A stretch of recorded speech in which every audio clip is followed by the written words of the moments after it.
Hi, I'm Janet Dorencott with Relational Solutions, a Mindtree company. This is the next in a series we have on trade promotion analytics. In part one, we discussed how only 10% of companies felt they had a automated and easy way to analyze trade. In addition to that, this POI survey shows that only 76% of companies have data quality, or 76% of companies have data quality issues with point of sale and with syndicated data. So in addition to data issues associated with shipments and data alignments that we discussed in the earlier presentation, this slide depicts the larger data dilemma that consumer companies have. And it's not that the data doesn't exist, the data's there, you get it. You may even have the impression you're getting too much data, but that isn't the case. The issue is having that data in a usable and reliable format. The data comes in so many different sources that it's impossible to get the full value out of it.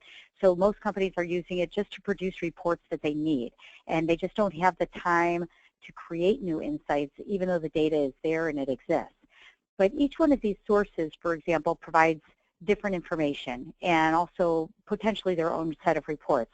But analysts spend an average of about 80 to 90% of their time just gathering and pulling together data. Inevitably, there are discrepancies in those reports, and analysts are then stuck spending more time trying to figure out where the numbers came from. So not only is this a very tedious task, but when people's numbers don't match, there's a lack of confidence in the data, and rightfully so. But it wastes not only the analyst's time, it also leads to wasted time on management's part when they're arguing over whose data is right, and could potentially lead to some pretty costly and inaccurate decisions. Ultimately, people are also wasting time trying to prove where their numbers came from. So on top of that, since 90% of analysts' time is spent gathering, cleaning, and integrating, and then justifying their reports, this is time that keeps analysts away from actually getting to analyze data and gain new insights. And instead, they spend a lot of time just cobbling together the data. A lot of times people today are calling that munging. So if this is a problem, why don't analysts just put the data all in one spot? Well, in addition to the shipment issues and calendar issues we discussed in the first training video, there are multiple other reasons. So one of those reasons is that every retailer provides different data elements. Walmart, for example, provides hundreds of measures, while Dollar General, for example, provides only a very few. So how do you align all of this information with internal data when they're completely different data sets?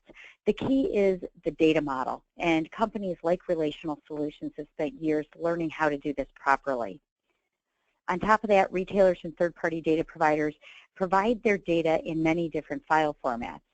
So you have internal data that could be in databases like Oracle or SQL or your SAP implementation, and then you have EDI coming from Target and retail. You might have the portal that Walmart provides, Retail Link. You could get AS2 files from other retailers, CSV files from others, other EDI files. Data providers might give you FTP sites to access the data, and so on.